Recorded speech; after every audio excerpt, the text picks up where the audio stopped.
Hello, ladies and gentlemen, and welcome to another episode of the Atlantic Bushcraft Adventures. First and foremost, you may notice Ben's not with me tonight. Turns out he had some prior engagements. Hopefully, if he has some time there and finishes up, he'll be able to join us a little later in the show. If not, well, learning experience for me to do this solo.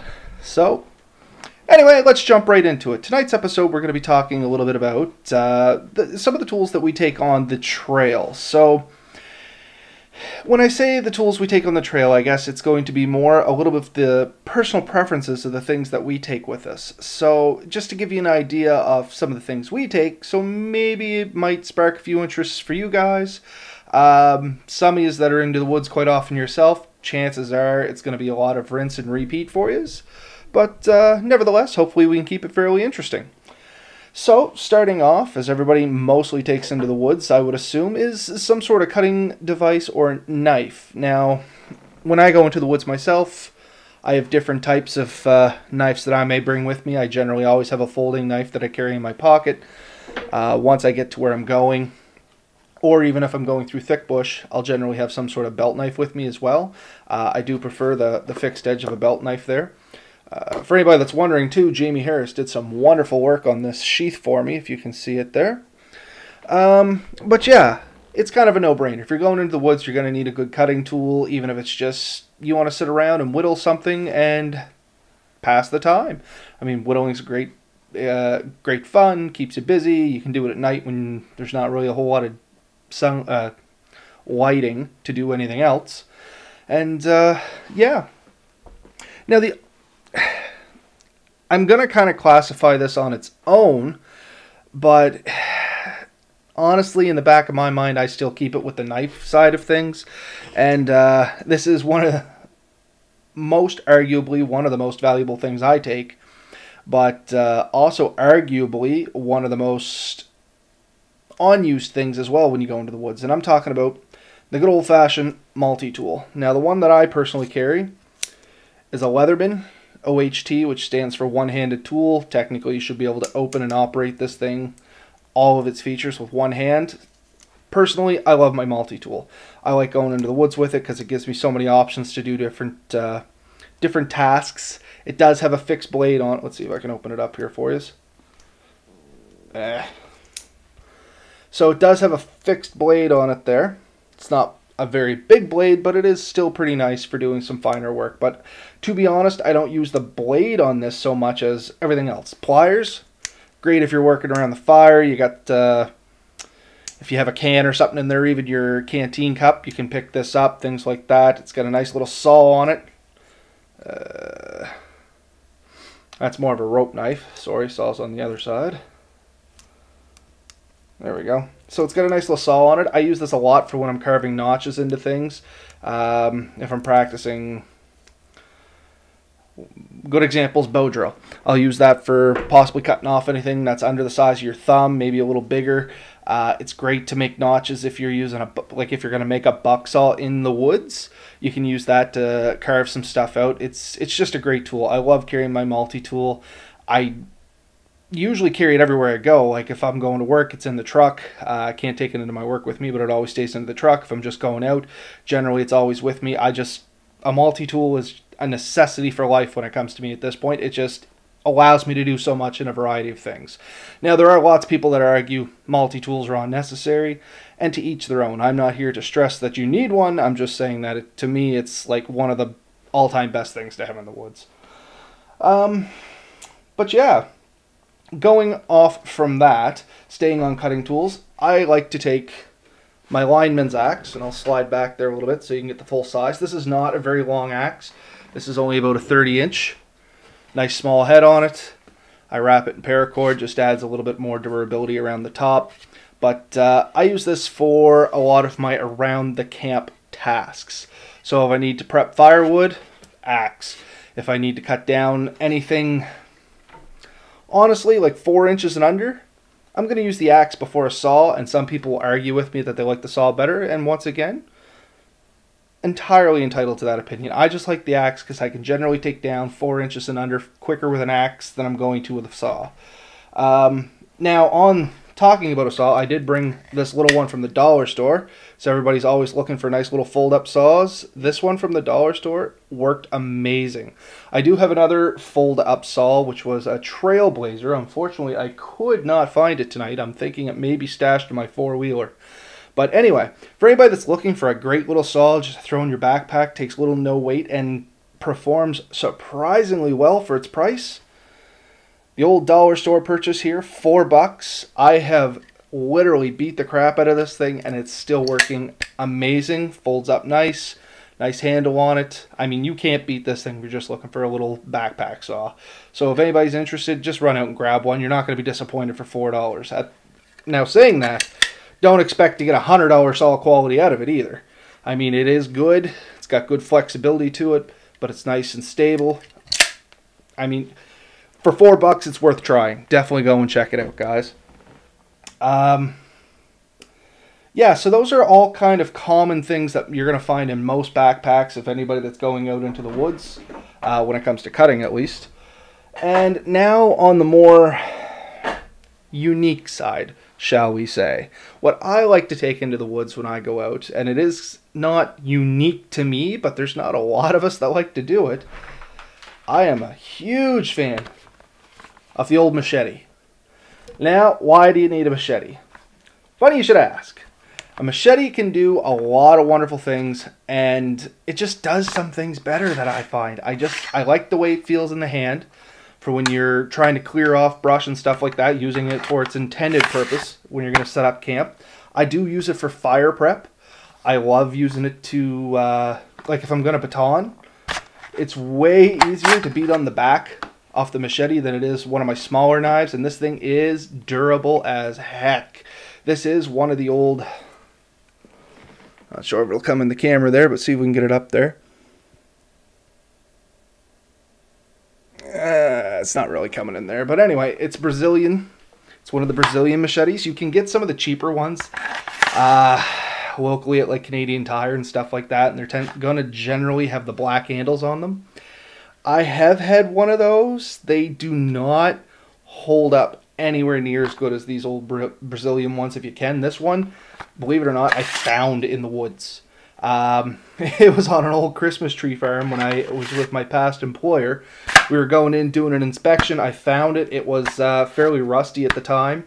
I threw it in the back of the truck, took it out, went to the property owner, asked if it was theirs. They said no. So I turned it in and left it there in case anybody wanted to come and look for it at a later date. And I mean, it was like, actually it was the next season. I went back, still there. So I kind of claimed it. I still have no idea why anybody would leave a machete out in the woods, but that's kind of, it's one of my favorite tools if it came like that. So, but yeah, I love taking a machete with me in the woods. I use it for, as I said, setting up wood. I use it for camp setup.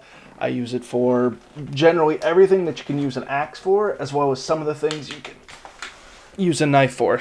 Sorry there, guys. Just had to open the window and let some air in. But yeah, that's not one of those tools you don't see all the time in everybody's backpack, and it's something that I like to take. I'm a big advocate for it. I tell everybody, you know, oh, you want to try something new? Take a machete with you. A good quality machete. And same as everything we talk about here on the Atlantic Bushcraft Adventures, please use it responsibly. Don't go out there thinking that it's a sword. Yes, I know, I can hear the cringing and the eye rolling going on now, but it's true. You get out there, it's a longer knife. People tend to over-exaggerate its use and start swinging wildly. There is a lot of potential to get hurt with any of these cutting tools. Just keep safety in mind, guys. We all want you to go home at the end of the trip. Alright, cool. The other thing that I like to take in the woods, which is not in everybody's backpack, but in more than you would think I have found, is what I always used to call a trench shovel or a Bouncing Betty shovel. I mean, they have a whole bunch of different names. I got this one back when I was, goodness, I'm going to say like 16 years old. And I still use it. Some of them, they make current ones called survival shovels. Unfortunately, I find, once again, quality was lost with time. The blades bend easy. The handles tend to not support the weight and things like that. And they're just, I haven't found a really good quality one made in the last few years, and I'm sure they're out there, but once again, I always buy things on the cheap, So I haven't found a good cheap one out there more specifically. And when I picked this one up, I think I paid 20 bucks for it. And I mean, it's been amazing. It's solid steel, holds up well. There is no cutting edge on it. However, for anybody that's looking there, none of these edges are sharp. There is what I'm assuming is a fish descaler on one side and a little bit of a saw blade on the other side. And I've never used the fish descaler, and that saw is, in my opinion, definitely just for looks. But as a shovel, it's great. And you may ask, why do you need a shovel when you're in the woods? Well, sorry, there is a couple of reasons that you can use a shovel in the woods. The number one reason I use it for is, well, it's not glamorous, but when you gotta go to the bathroom, you can dig a hole, you can drop a bag in, do your business, things are good, right? Leave no trace behind. Or you can, if you're there for a while, you can dig a small pit, and that becomes the communal bathroom, things like that. There's different ideas or different options you can do with a shovel. That just happens to be the number one I take, because generally when I go in the woods, I'm bringing people with me. But there's lots of things. I've gone out and done some of the foraging and stuff like that. The shovel's great if you want to dig up like burdock root to make, what do you use burdock root for? Coffee substitute. It's really bitter, guys, if you're ever wondering. It's good for taking up good root systems out of cattails if you can't pull them directly up, like if they're getting a little soft, because you can use that to get some of the starches and stuff out of it. And as some of you may know, a lot of the cattail is edible depending on the time of the year. We can cover that in another topic, and we'll get somebody on here that's a little bit more informed than I am on the subject, so I don't want to give out too much of bad information. But yeah, a shovel is not a bad thing to have in the woods at any given time, to be honest with you. You'd be surprised what you end up using it for, and I have found that it's always the unexpected thing that the shovel, for instance, gets used for that I wasn't planning to use it for, and just boom, it was there, it worked, and it worked awesome. And the last thing in my bag, aside from my cooking gear, my water, and my canteen, and some rope, of course, I always take some rope into the woods, and I'm sure everybody takes one of these too, is a good flashlight. Now, when I say a good flashlight, there's a couple different things I look for in a flashlight. One is how long does it last with its batteries on. Two, does it serve more than one purpose? For instance, this one here also doubles as a tent lantern, or you can set it up on the trail just as such to light a way, or you can flood a tent. It also strobes if you happen to have unfortunately become lost in the woods. This will attract a lot more attention than just being on stationary. And it's also kind of a zooming style light under that function, which, you know what? The zooming style light, it's a good thing to have if the feature's there, but it's not one I specifically look for myself. I don't rely on the zoom feature a whole lot, but something I just learned about this flashlight specifically just a few days ago was the bottom opens up, and then when you extend it out, it'll actually sit up like a lantern. That was kind of a cool feature, and it had the hook on top so you can hang it up. So, we said this before in other episodes, always see if the item you are carrying or that you want to carry can do multi-duties, because that's going to cut duty, no pun intended.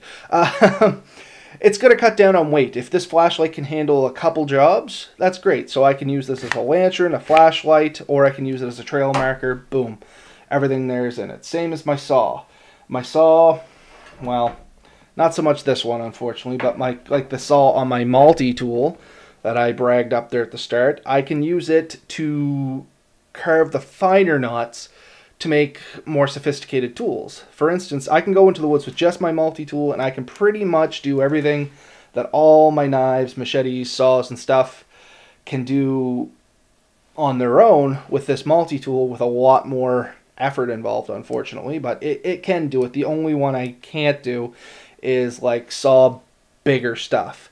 Now, if I was going ultralight, I would take this and a buck saw blade. Just the buck saw blade, and I could fashion a good working buck saw in the woods. And if you haven't tried that, that's actually a good thing to actually give a go and go out there and try. It's not that hard. There's some YouTube tutorials out there. Maybe someday Ben and I will cover it on here and we'll talk about it a little bit, but it's definitely something that's going to test your skills a little bit. It's very simple, but not as simple as you think, if that makes any kind of sense. Like the method behind it's not that hard, but getting everything to line up the way you want it so it functions properly can be a little tricky. So it's definitely something to give a go, to expend your skill set if you're looking for the next great back pocket bit of skill, I guess. Yeah, I'd keep it at that. It's a good back pocket skill to have. Oh, I think Ben may just be coming on. Yes, he just messaged me. So, let's see if he's going to pop on, and maybe we can get him on here, and we'll give his 2 cents too. So, let's just see. Is he coming on?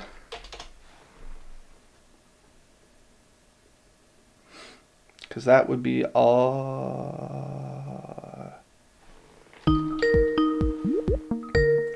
All right, there comes Ben.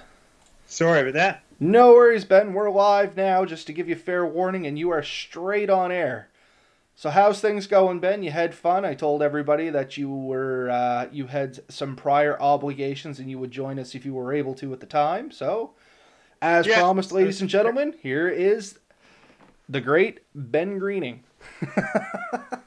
Covered in drywall dust. Oh, yeah. Life still comes first, my friend. Life still comes first. No big deal. I was just rambling on to myself about some of the tools I use on the trail. So I've been into it now for about 16 minutes. Great time for you to take over, because I'm sure everybody's getting pretty sick of hearing me at this point. Good. So just to bring you up to speed, Ben, I talked about my folding knife, my belt knife, a nice little dollar store pocket saw that I picked up and bragged up a little bit. I talked about my trusty lineman's axe. And then my more oddball items was my machete, my trail shovel or survival shovel, and my good old multi-tool. So that's the kind of stuff I hammered off, and you missed some very riveting one-sided discussion on that. But now that you're here, I'm sure you have a little bit more interesting items for us. So what's your say, Ben? What do you take into the woods? What makes you happy when you go? This is something I haven't taken, but a friend of mine at work, Brian, was telling me about it. And it makes a lot of sense. And I grabbed an example, not necessarily the best example, but it was a pair of pruning shears. And he carries them on his belt for clipping down small trees and stuff. And he said, like, you trying to cut down a little tree or sapling with an axe and it's bouncing all the way around. Trying to move it with a saw is kind of difficult. And he said, you grab these, just put it on. And I know from working in the garden, it works awesome. I never thought of it, but it's something I wanted. I think I'm going to start trying to carry and see what I think about it. So that was one thing. I carry now, I've always had the folding saws. I used to have the Trailblazer folding saw, came in a tube. Yeah, we talked a little bit about the Trailblazer. I had the folding up one. I unfortunately couldn't find it. That's how we ended up with the dollar store discussion. But yeah, I have this Agawam Cannon. Yeah, very nice saw. We talked about that a little bit after the show last week. Yeah, so that's a good one. I also have, it's the old timer 240T, and I had it slated to be down here, and of course I didn't bring it down. But it's a multi-blade knife for carving. So it's got a curved one for like doing spoons and stuff. It's got a nice little short chipping blade, I think they call it, for carving and stuff. And that's a great little tool. Fits in my pocket, carry it around, whittle. Nothing else, make a couple of faces and leave in the forest. Always make people wonder, right? Leave no trace unless the trace makes you wonder. It's biodegradable. Oh, yeah, for sure. And that's the thing, guys. If you are going to leave something behind, just make sure that it's not going to destroy anything when you leave it behind. Biodegradable, generally not so bad. It's a piece of tree. The tree was there when I got there. I just changed it. Exactly. And there's nothing wrong with that. As long as it's not on mass scale, it'd be kind of terrifying to go into the woods and just see a forest of faces looking at me. May have to take up a new hobby. I think that'd give me a heart attack. Well, I'm sure there's definitely civilizations that used to use that to keep people off their land and stuff, right? Oh, it would definitely make sense. Could you imagine wandering into the woods at night and seeing faces look at you? A whole bunch of like doll-like creatures just hanging in the trees? Yeah, no, I don't think I'd be down for that at all.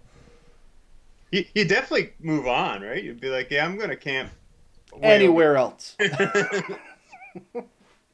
until I can no longer remember this spot, I'm going to keep moving. Exactly. Keep walking. Oh, the other thing I mentioned, Ben, was this kind of. It was just under the flashlight topic, but I mentioned it because it doubles as a lamp and a trail marker too, right?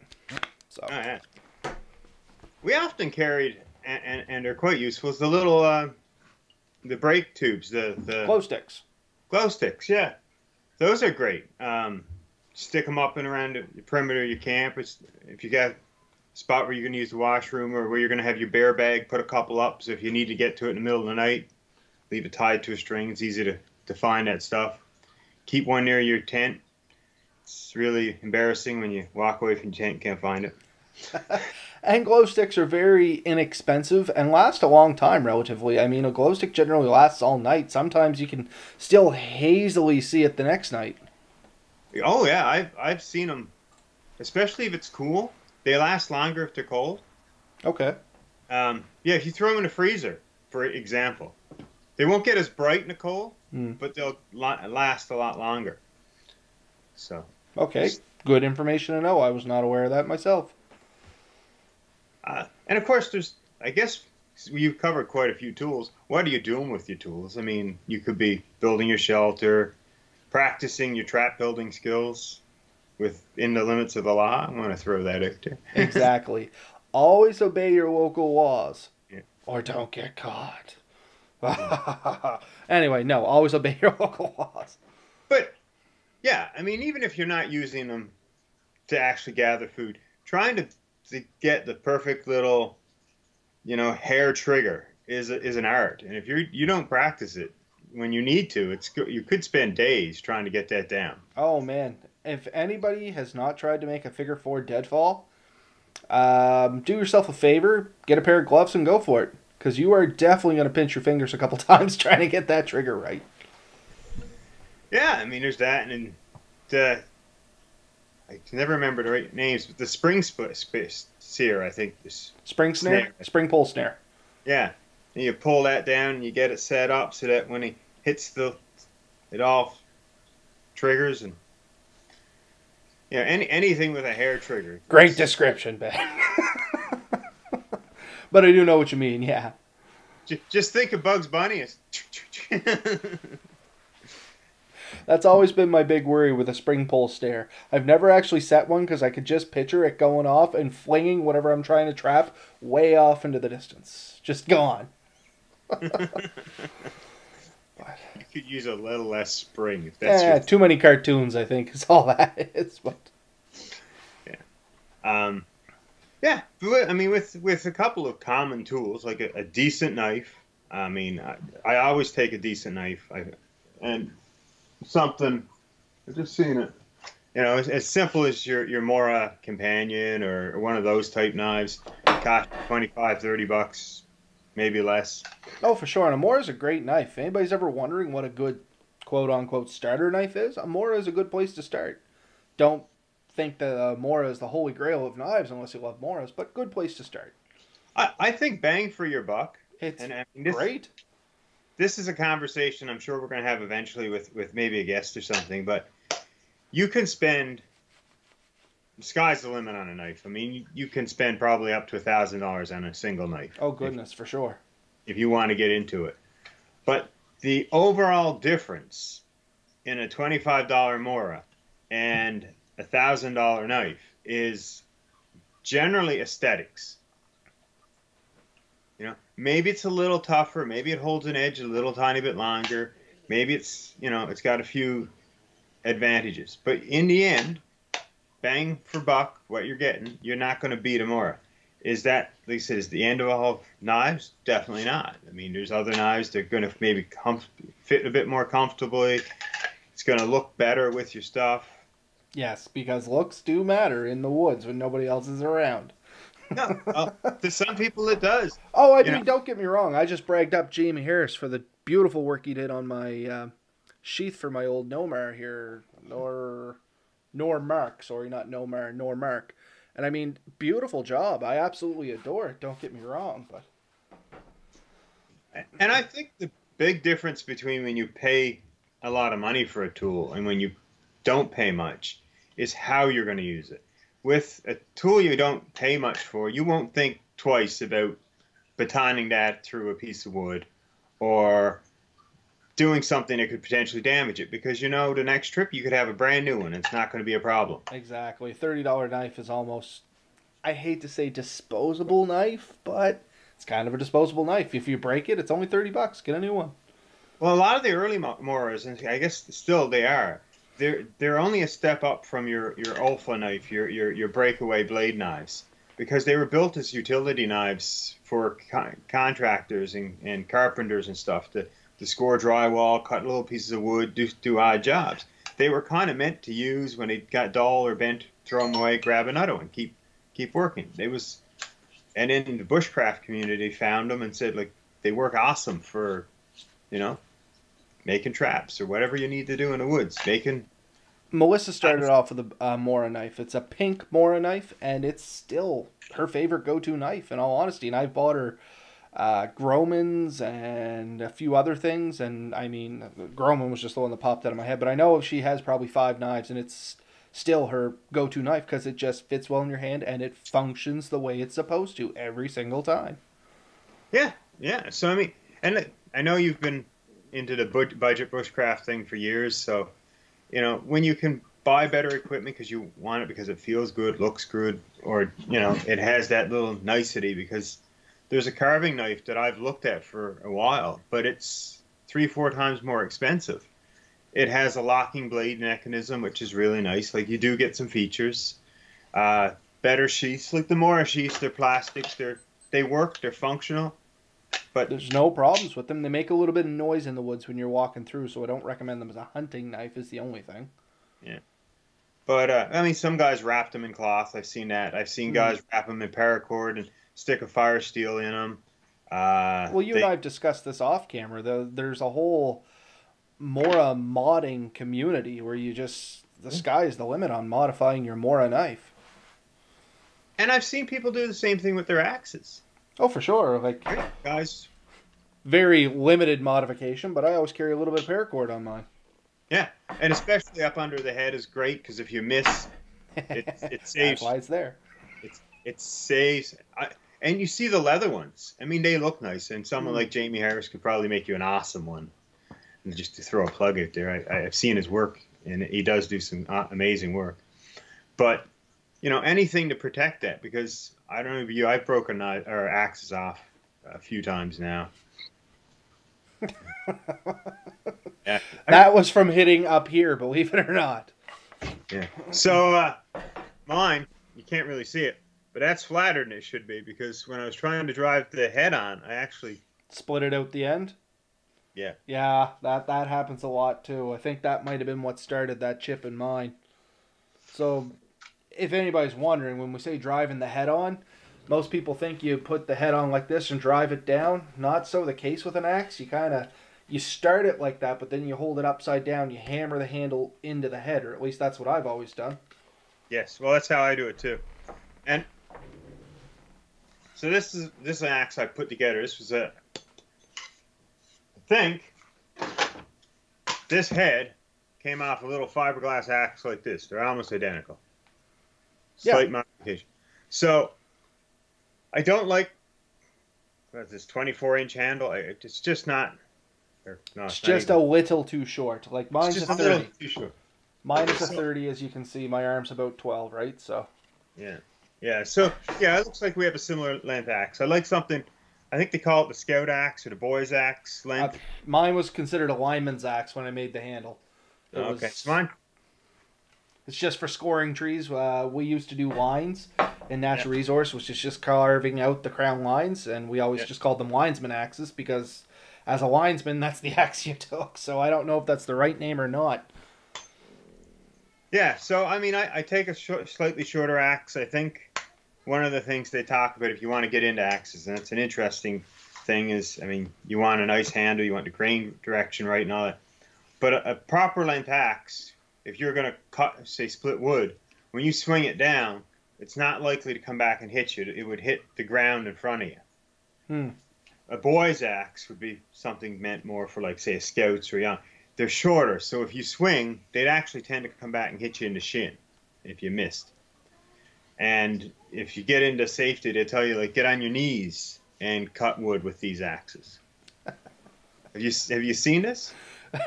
Yeah, I'm not laughing at that. That's Yeah. my perverse mind going in a different direction. But yes, I do know what you're talking about. 100% getting back on track, and I actually have heard that if the axe is shorter, get lower specifically for that reason, so you don't actually end up gouging your shin out or carving a toe off or something like that. And the other things you can see you can have a log down in front of you and split it against the log, so it hits. If it misses, it's just going to hit the log. Now, you know what? I've only and I say recently, but it's probably been the last 2 years that I've actually seen people doing that, and I thought they were crazy at the start, thinking, "Oh, that's the worst way ever, split wood." But then I tried it a couple times. You know what? It's actually a good method. Yeah. Works great, and it's way safer. Oh yeah. And that's the thing. Like, don't be macho. Don't think you're the man. You can do anything any way you want. Like, take some time and think safety, because with any of these tools, if your knives should be sharp, you should. I usually keep a tool I carry, something to keep my knife sharp. I got a little ceramic Sharpening rod. sharpening rod. I carry some stones. I got a diamond sharpener. I got one of these items will generally be with me. Something that I can quickly put an edge back on. If I do a major damage, I usually can't fix it in the bush. I don't carry like a file or anything. But I have all this here. And if I get home, I can pretty well fix most. Yeah, that's actually a real good point. I didn't think of it. I carry one of those Lansky cross sharpeners. They're kind of like that, and they have the carbide V up top and then the ceramic V down bottom. I mean, I know they're a little rough on the blade, don't get me wrong, but if you're out in the woods and you need an edge, 3 or 4 strokes of that, you got an edge. Once you get home, you can re-detail your edge and make it polished and all that fancy stuff. But trust me, when you're out in the woods and you just want something to cut, you don't care how that edge gets on there, honestly. And No. Dave just brought a point up there too, saying he spends about $40 every couple of months on a knife because they're multi-tools. They turn into screwdrivers, pry bars, and anything else it's needed for. And then he goes on to say he has a Leatherman that's lasted him a little over a year. But that's also a very good point there, Dave, is your knife sometimes ends up not being a knife. Not that I'm going to tell people to do that. It can be a little unsafe if you're prying and stuff like that. But let's be real. The reality is, I'm sure you've done it too. You've used your knife for something it wasn't intended to be for. Well, the first when I joined the military, they had the Gerber knives, the ones with the pliers, and you flick your wrist and they shoot out. Hey, that's these ones.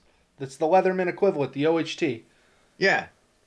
So Yeah. I mean, I have one of those. Actually, I still have it here somewhere. It's up there. But they're great little knives. And I was in the woods and I came across an old, I don't remember, it was some kind of metal structure. And there was some screws on it. And we tried to get a couple of screws out. So I stuck it in. And of course, with that, you can swing the arm out, get some more torque. And next thing you know, that screwdriver blade just shattered. Just like that. I'm sure that's a Phillips head screwdriver there for anybody that sees, and you can kind of get a nice crank on her like that. But just as Ben said, you can actually see what mine ends up doing. It doesn't actually fit back in the case anymore. You have to push it down and in, because old Mr. Robert did the same thing, which is not exactly how it was designed. And as Ben said, they break. And if you follow the show alone, there's a guy, Fowler, I think his name was. He actually took a multi-tool that he modified for the show. Oh, did he? Yes. I didn't. Was that last season? I only seen the first 2 seasons, unfortunately. He did 2, I think. I think he was one of the ones that came back to Mongolia. Okay.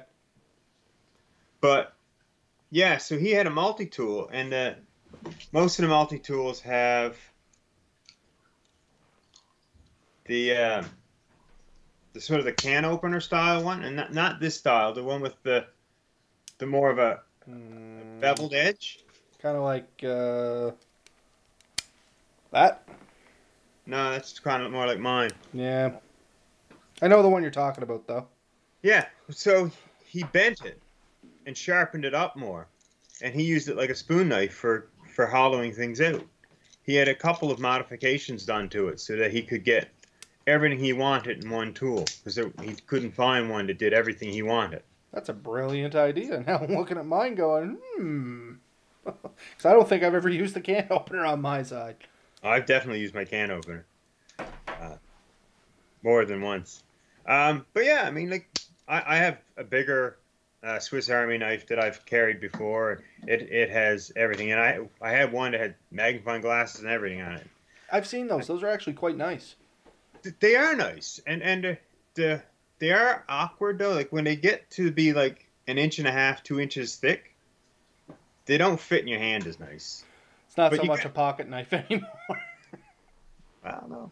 But like it had a saw, it had a descaler, it had an awl, it had almost every screwdriver you could name.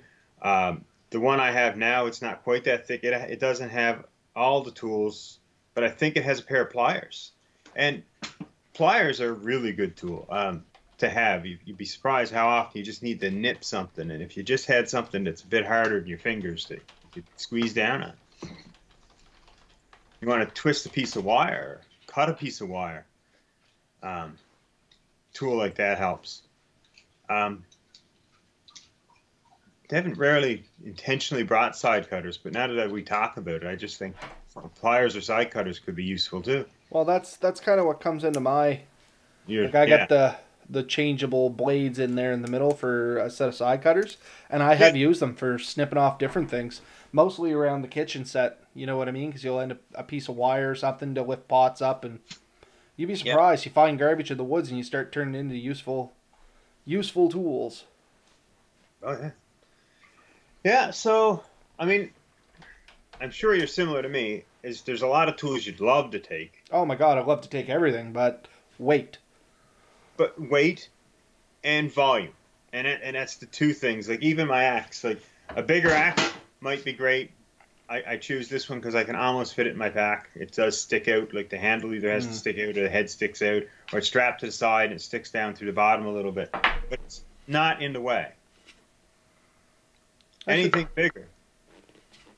Yeah, it'd be too much. Like I'm thinking of the same thing with mine. I really couldn't go any bigger than that, or I would not be able to get it into my bag. Nor would I want to go any smaller than that, or it wouldn't be functional for me. And even this one, like my Molly pack that I have, this will not fit in. My more hiking style or your traditional backpack, this fits in one of the side pockets. There's a pocket that fits in perfectly, and then there's a strap that goes around the top, and it won't go anywhere. It's secure. So trying to find something functional that you can fit, carry in, and can do plenty of jobs, and make sure there's something you're going to use. And obviously, I mean, it's not a tool per se, but rope, twine, string. I did mention it very briefly. I did not talk a lot about it though, because I was hoping you'd pop on and we could have a little discussion on that. Yeah, wire. Like I have carried a bit of this before. Just a snare wire, lock wire is another name It's on great if you need to actually set up some traps. Like if you get into a survival situation, and let's not kid ourselves, guys. Anytime you go out in the woods, you're really riding that fine line between you're going camping or something could go wrong, honestly. I mean, you are going, especially if you're going to an unknown area. Maps, compasses, GPSs, if you're relying solely on them and the batteries die or something, right? It's not that hard to get turned around. And Well, wire, yeah. or something comes up that you didn't expect. Like you're in the woods, you're walking your dog, for example, and a rabbit runs out and you lose control of your dog and he's chasing the rabbit, so now you're chasing the dog. And you can go a long way, and maybe you still know exactly how to get out, but now it's 8 o'clock at night and the sun's setting and you're looking around and you're realizing I can try to get out, but it's going to be dark before I get out, and it's going to be dangerous, or I can settle down here now. I got an hour and a bit to put up a bit of a shelter, to get maybe a little fire going, and just wait it out and get out in the morning when it's going to be safer and easier and better. And really, in that situation, that's what I would probably tend to do. I think that's the rational thing to do. If you get to the point where you know you can't make it out safely that night, take the time, set yourself up as best you can, don't panic and just try and figure something out. You know, stop, think about what you're doing, come up with a plan, and action it. And if you're well prepared with a few proper tools, have we mentioned machete? My evil laugh, because yes, I bragged up my machete a lot before you came on there. So, I've never used the machete move.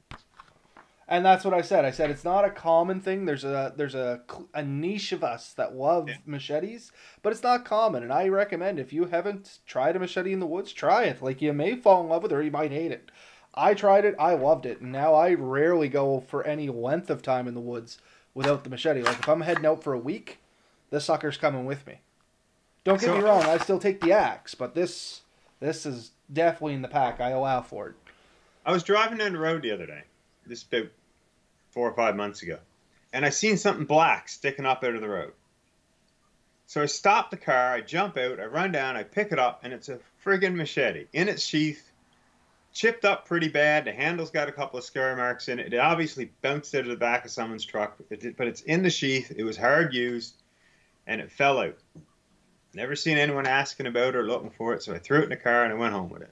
So I still have it. If somebody's listing a machete and can tell me the brand name and where they lost it, I'll give it back to you. I don't. But if no one shows up, much similar to mine. I just told them I found mine when I was doing a Christmas tree lot for Natural Resources. Same kind of idea. If you lost one, you can tell me the Christmas tree lot it came from. I'll pay you for it, but I'm very hesitant to give it back at this point. but no. If the same friend who mentioned the pruning shears, he tells me he carries a machete. It's his preferred method. I mean, I've always liked the axe. I kind of like the axe because you generally got the pole on the back. You can drive a stake in and stuff. It kind of got a dual purpose there. But really, if you can cut a decent piece of wood, you can use that as a hammer. I got one for you, Ben. Chris, I'm hoping I'm saying this right, Hillier. He's joining us from over there on the rock at Newfoundland. And he is saying he has gone to a Fisker's bush axe over a machete. He finds it much easier to use, can still cut past with a lot less effort. You know anything about Fisker axes, bush axes? I do. A friend of mine from Sackville, Martin, he owns one. And he's brought it out to my cabin. We knocked a tree down one time with it. It's got a sort of like a bit of a forward hook on it. And when you give it a swing, it really does bite in. And it's probably a little bit safer than an axe in its own way. Probably a little safer than a machete in its own way. But its function is somewhere in between. You're still not going to get the hammer action of an axe. But it is a neat tool. I got to agree with him that I can see the purpose of it. I'm not sure you could necessarily do fine work with it. I'm trying to bring up a picture of one now because I think I know what y'all are talking about, but I just want to be sure. Yes, so this is what I'm thinking of. They do make a couple different designs of it, do they not? Like the one I'm thinking of is almost like it's almost kind of comes out flat and then slightly hooks, but now that I'm looking at pictures, they have some with some pretty sharp hooks in them too. So it must just be different styles of them, but I could see where those would be beneficial because with that hook, you have that little inlet area where you're going to get all that inertial force coming down. It'd probably actually be a lot more efficient to swing. Yeah. So like I said, to me, like the one my buddy had, like if you're looking to delimb a tree, worked really good for that. If you're looking to get rid of like smaller brush and stuff, it works really good for that. I'm not sure that you would want to tackle a slightly larger tree, like something over 3-4 inches. Chris could probably tell us if he's listening there. Oh, yeah, he's still there. What's your thoughts, Chris? How big of a tree can you cut down with the Fisker axe? Just to give us some insight. I've never actually used one. Fine work takes more knowledge of the tool. Yes, mine is a billhook. Yeah. Okay, there is about an 8-second delay from when you and I are chatting to when it goes online, so I'm sure he'll get back to us here in a second. Yeah. So I mean, it's definitely got its advantages. There's a lot of good tools like that, and there's another one I've seen out there. It's not a Fisker one, but it's like a C with a short blade on it. There's very little metal in it, Have you seen that? I've seen pictures. I couldn't tell you what they're called. I just happen to No. know what you're talking about. Brush axe or something like that. I think they're I had something called a Brazilian bush blade once, which is it looks like very similar to it. It has a handle like this, but then, as you said, it kind of comes to a C at the end, and literally just in between it, like this part here, would be your cutting edge. yeah. And we always used to call them Brazilian bush axes, and I could not tell you what the actual name of it is. Yeah, that's the idea I'm thinking. I've seen a few people make them and stuff over the years, and the concept's neat. It's So Chris said he can baton with his, and he has taken down a good 8 inches or more with his Fisker axe. So you're talking a pretty good size at that point. yeah, anything bigger than that, you probably you're not bushcrafting so much as harvesting. Yeah, I was about to say you're now lumberjack territory. No, so I mean, like that. Yeah, if you can knock down an 8-inch tree with it with comfort, then honestly, it'll do 99% of stuff you're ever going to want to do.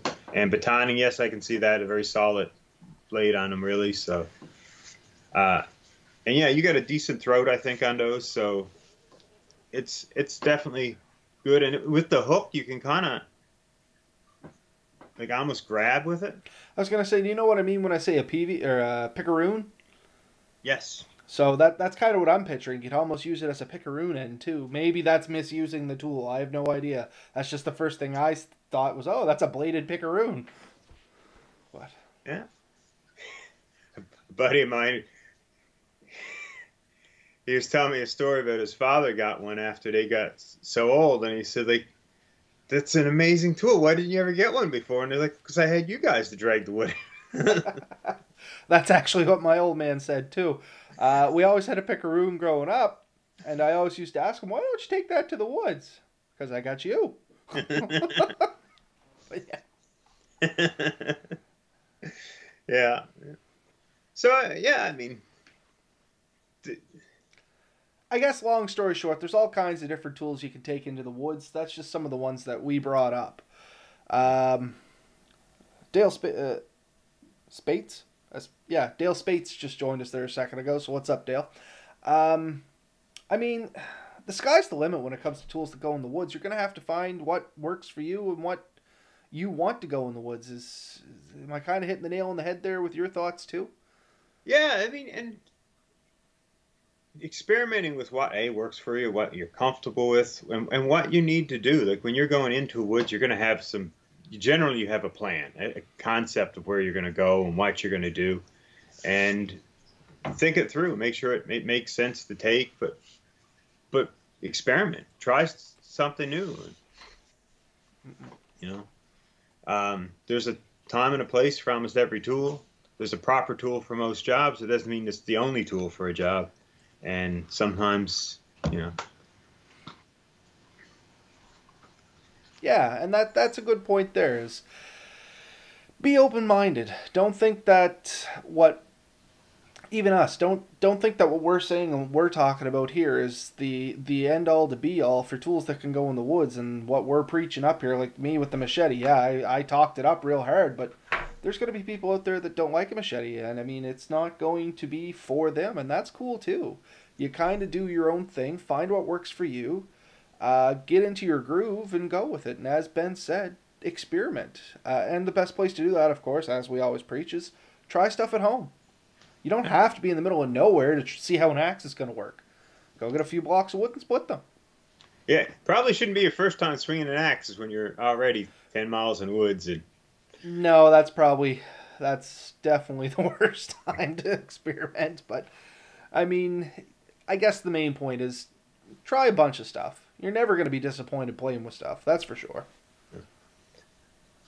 But, yeah, once you get a feel for a tool and you get used to it and you know what its capabilities, its limitations, its options are, then you'll know whether it's something you feel you're going to need, you're going to want, you're going to question. I mean, like, I seen your little shovel there, and I do have a question about that, actually. Like, how functional do you find it? Actually, it was one of the things I said. The shovel itself, you can still get these nowadays, but I find the quality has gone downhill quite a bit. I bought this about 20 years ago now. And you know what? you'd be surprised what you end up doing with this little thing. I have dug some pretty deep holes with this. The main thing I use it for is like bathroom stuff. You know what I mean? You got to dig a hole, do your business, and off you Yeah. go. But you can also use it for digging up. What did I say? It was burdocks if you need to get to the bulb on the end of them, or you can use it for digging up cattails, or flipping rocks, or digging for worms, or like I mean, it's always the things you don't think about that you're just like, oh, I wish I had something to do that, and all of a sudden you're like, oh my god, I got a shovel in my backpack, and off you go. Yeah. Like it's if I'm going in for any amount of time, it's in my bag for sure. If I'm going in for a quick hike, it is pretty weighty. I'm not gonna lie. There's a lot of weight in there. This little shovel weighs probably just as much as my axe because it's solid steel. But that's the build quality coming through again, right? Mine doesn't bend, fold, or break, and the newer ones I've seen, like people will put the blades in and go to pry something back, and they just warp right around. Yeah.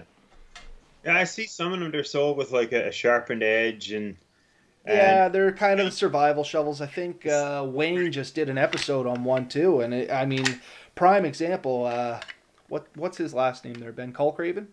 Colcraven, yeah. So a shout out to Wayne there. We met him at the Nova Scotia Bushcraft gathering, and he's on the Nova Scotia Bushcraft group there, and he does videos as well. If anybody's interested in the shovel stuff, he just did a video a few days ago on a survival shovel that looks a lot like this, but as Ben said, there's a sharpened edge down one side. It might have the fish scaler and the saw, and I think there was a fair seam rod in it and stuff like that. And you can actually see what you can do with one of these. I think he. I did watch the video kind of quickly. He gave it a good review. It was good. He thought it was worth taking in. And I've often thought about it. Like, it's not a tool. I have taken like a garden trowel. They're generally pretty light, and if you're just doing cat holes and stuff, it's fine. But honestly, if you're trying to dig like a little hole to put like a post for your shelter or something in, not so good. You're better off dragging a few rocks over, honestly, and putting around it. But then it always depends on the terrain. Like growing up in Newfoundland, you had two types of terrain. You had rock and bog. I was going to say rocks and hills, but okay, rocks and bogs I'll go with. I mean, the bogs you can dig with hand, and the rocks, good luck, right? You can't dig with dynamite. You weren't carrying it in. But I mean, and that's a bit of an exaggeration. There is areas kind of in between, but for the most part, I mean, where you expect it to be, there wasn't for me, a big drive to carry a shovel. But I've often thought about it, something that I might want to take in the future, and I size them up all the time. Sorry, I was writing a comment to Chris there. He was asking about the video Colcraven did, and he actually said something here that I wanted to bring into your attention too. So just don't let me forget before we sign off. Sorry to cut you off. Go ahead. No, throw it up there. Oh, he was just saying, I never enter the woods without a fixed blade knife, folding pocket hatchet, and axe or my bush axe as far as edge stuff. I rarely take a saw. So my question was, because this is one that's going to come up, and we'll probably touch on it later. If you have an axe, saw, yay or nay? I've started taking a saw, and it's mainly because of almost peer pressure from other bushcrafters and stuff. There's an argument out there, and I'm still trying to prove it right or wrong, that a saw is actually less energy to use than an axe. Yeah. Yeah. You know, for bigger stuff, I might agree. For smaller stuff, I would almost disagree. So it depends on what you're going to go into. I mean, with a decent axe, properly sharpened with a proper bevel on it, I can knock down a pretty good tree in a handful of swings. But it takes a hell of a lot of pushes and pulls on this saw. And then if it starts to jam, it's frustrating as hell. I mean, I don't know. I do tend to like my axe better, but the saw can do a few things that I can't do with an axe. So if there's certain cuts you want, like a nice straight cut, and then take like a section out. If you want to make like a log cabin, for instance, you want to butt a couple of ends together. Yeah. Being able to make that straight cut, it's a well, little. That's the thing. You can't. You can make a straight cut with an axe, but it takes so much effort. With a saw, you can do it exactly as you said. Now, before he signs off, I want to bring attention to the man, the myth, the legend, Jamie Harris himself.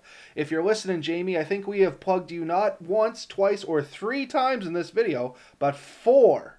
4 times we've plugged you in this video, and you're just coming in at the end of it. Tisk, tisk, tisk. Anyway, anybody that's wondering, Jamie Harris does amazing leather work, and he also does custom knives and stuff like that. Be sure to check him out on the Nova Scotia Bushcraft channel there. He's a wealth of knowledge for anybody that has questions.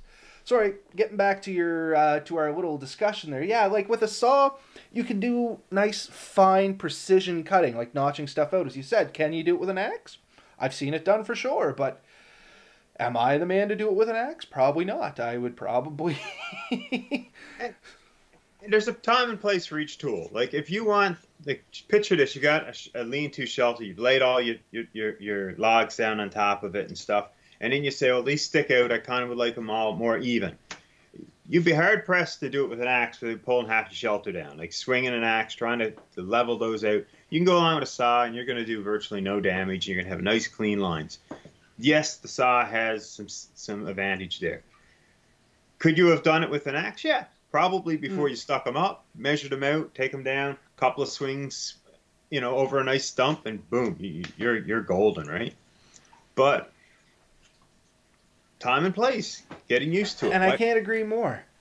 Honestly, like I can't even add anything to that. When I go in, that's about it. That's all I bring for a saw. If I'm cutting anything bigger than that, I'm using my axe. Yeah, that's where I tend to go myself. But I am playing with the saw a bit more. I do like the saw for some things. I kind of like precision work. And I can do some pretty precise work with my axe. I've tried carving with an axe. I've tried... Oh, I have tried carving with an axe, and I have also failed carving with an axe. I am not a fine work craftsman. I am a half-inch craftsman. As long as you don't mind it being out by a half-inch, I'm your man. I won't call you for any renovations, buddy. No, don't. I don't build cabinets, that's for sure. Chris actually made a good point on our little saw discussion here. If you keep your axe edge good, you're going to go through a tree a lot easier than... Okay, I think it's supposed to be, if you keep your saw edge good, you're going to go through a tree a lot easier than an axe, or maybe it's vice versa, if you can clear that up there for me, Chris. But the key point I was trying to take out of there, or what I thought I was going to take out of there, was that's kind of the thing with me with a saw. If your saw has an excellent blade on it, it might be less effort, but I mean, how long does your blade stay good the first time it binds up, especially if it's a buck saw or folding saw, and you get the ever slowest bend into it and it starts warping back and forth? I mean, that comes down to use and proper maintenance and stuff like that, and I understand that. But out in the woods, I tend to have more difficulty maintaining the saw than I do my axe. And I guess that's why I gravitate more towards an axe. I got nothing against saws. Like I said, I keep that fold-up saw, and it's great for making precision cuts, as we said, but... Do remember, like, so this one I think is a 24-inch blade. I can buy 24-inch blades. I think they're $10 to $20 on Amazon or Home Hardware, Canadian Tire, any of these places, and they are almost weightless. You know what I mean? Like, they don't take up a lot of room. I've seen a guy who actually put one inside of a belt. Yeah, the actual bucksaw blades. I think I seen the same one. He did like a paracord belt and had this thing tucked inside a pocket in it or something. Yeah. Don't know how comfortable that is. I'm not sure. I was about to say I'd end up, like eviscerating myself or something, but...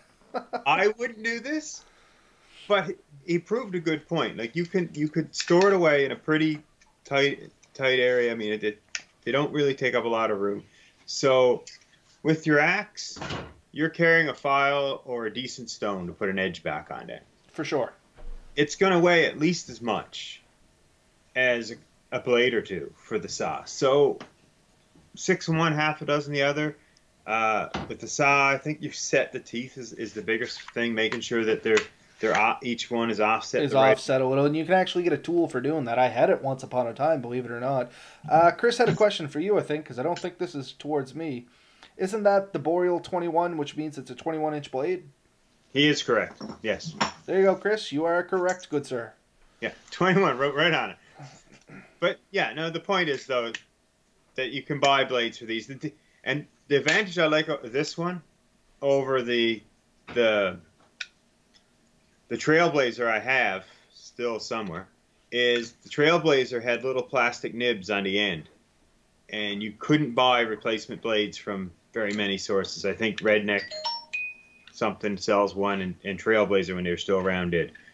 But these have little C-clips, and they come Yeah. with a spare set. I keep them in my wallet. If anyone steals my wallet, I'm really pissed off now. It's like, My C-clips. but that's what's going to bother me too, right? Because they sent you spare C-clips for this, and I'm like, where do I put this? Where do I put it? I'm not going to lose it. I could put it in my. I'm going to lose it wherever I In put your bag, it's definitely gone. Yeah. Jamie Harris made a point on our discussion too. Saws can be marginally more effort, but an axe is also higher risk for greater injury. And I can't really argue that point. If you hit yourself, yes, yeah, I'm going to agree hesitantly if that makes any kind of sense. At least two contestants have alone went home because of accident injuries. Yeah, and I mean, if you do miss, and we were talking about axe lengths there, Jamie. I don't think you were there with us. A properly sized axe should not come back and hit you, and we covered that. And if it is, then you should be down lower so it can't. Yes, if you end up hitting yourself with an axe, I can't argue that's going to leave a way bigger mark than if you nip yourself with a saw. But I've seen some pretty nasty injuries for saws too. Like people, once again, it came down to misuse of the item, right? Misuse of the axe is generally where your injuries come in, but misuse of the saw, getting your hand, for instance. This is the classic one I see. It's there, and the saw's jumping, and all of a sudden, right across the back of the hand. You know what I mean? And I mean, I've seen bones come out and stuff like that from that. Carry a sheath on your axe. Oh, for sure. I mean, I carry. I don't have a sheath. Jamie, we'll be talking. But I have an old. It's just a piece of tube that I split and it goes over the edge, and I put a piece of. I guess you'd call them lobster bands around it. They're not really lobster. Ranger bands. That's the one I'm looking for. Is a ranger band around it. Yeah. But definitely don't carry an axe without some sort of sheath because that is just an accident waiting to happen. I had a little Trailblazer one. Same thing. I had a sheath on that one. I made one out of poor man's Kydex, I'll call it. I think it was vacuum tube. You can't get much redneck or poor man than that. That is PVC sewer line. Yes, the same idea, but the vacuum tube, PVC, it's 4-inch wide. I took some of that and I formed an edge for one of my axes, and I just got bungee cord running through the back in a pattern, and it loops around the back. But anything to keep that blade, because you're right, when you're carrying this thing, when you're using it, you got to be safe. But when you're carrying it, the last thing you want to do is fall on it or drop down and end up hitting that blade. Because I keep my blades pretty sharp. I try to keep them almost knife sharp. You mess up, you're gonna have a pretty, you got 2.5, 3, 4 pounds on a good axe head. It's gonna go through you. It's gonna do a lot of damage. Like I said, I can't argue the fact that if you mess up, way more unforgiving. Because there's inertia and weight coming behind that you're not going to get from a saw. And I mean, I've never done it, and hopefully I never do it, but I've actually seen people embed these into their shins pretty easily just by generally doing this and swinging like a nut. But, I mean, that's a discussion for another topic. But, yeah, they're still very unforgiving, right? And this is where we get back to, I think, something we've always preached, get comfortable with your tool. Practice with it. In a safe location where you can get the help if you need to. And think about what you're doing. Take a couple of seconds. Something I see throughout life is people never have time to do something right the first time, but they always have time to do it a second or third time. You know what I mean? If you take a few minutes, think about what you're doing, plan it out, take a few seconds, consider the risks. In the end, you'll probably still get it done faster than if you just ran in headlong trying to do it, because you're going to make mistakes if you're not thinking. You're going to regret the decisions you're going to make. You're going to waste material. You're going to waste resources, and you're going to put yourself at some risk. Take that time to do it right. Think about what you're doing. I cannot stress that enough. To take that extra few minutes to just make sure it's safe and it's going to work and that you've thought this through. Couldn't agree more. I mean, and I'll leave it at that. I'm not going to add anything to it because I think you hit the nail right on the head. That is picture perfect. But however, I am going to say that's probably a good segue for us to wrap it up. We're coming up on an hour and 10 minutes. Well, for one of us. Well, for one of us. It was only 16 minutes, Ben. That's it, man. That's all. And I'm sure I put a couple people to sleep because I was really kind of like, bah, bah, bah, bah, bah, bah. But anyway, is there any final thoughts you got on this? No, I think we've covered it. I mean, like I said, try some new things, experiment with what you got, share with us on our Facebook page or wherever. What do you bring? What do you like? Is there something that we should be taking? I mean, I'd love to learn something new. For sure, I'm always open to a new idea. If you have something strange that you take with you into the woods, let us know. We'll give it a go. Or here's something, challenge us. If you've got a tool that you think might be good, challenge us to get out and use it and do something with it. I mean, I think we're open to any challenges someone want to throw at us. I'll bite into that. If you have something you want us to try, give us a challenge. We'll try it. I'm good for that. We've already been chatting about going on a bike ride and doing some bushcrafting, so it might be a good time. We'll get a few challenges in the way. We'll pack some cameras and maybe some first aid supplies, and off we go. I don't want to do first aid on you. I don't want to do first aid on me either. But no, that's actually a good one. I'm with Ben on this one. If anybody out there has something they want to challenge us with, I think we will accept the challenge and give it our college try, I think is what they say. Yeah, for sure. I think we've got that. Yeah. Loop aliens.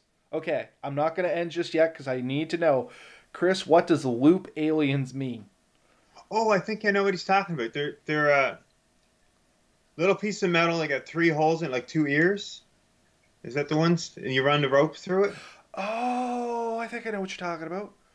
Portable cooking grills. Dale, we actually talked about that a little bit back in our cooking episode. We have some stuff there. I think Ben actually has a portable cooking grill. That might be what he's off to get. Something like that.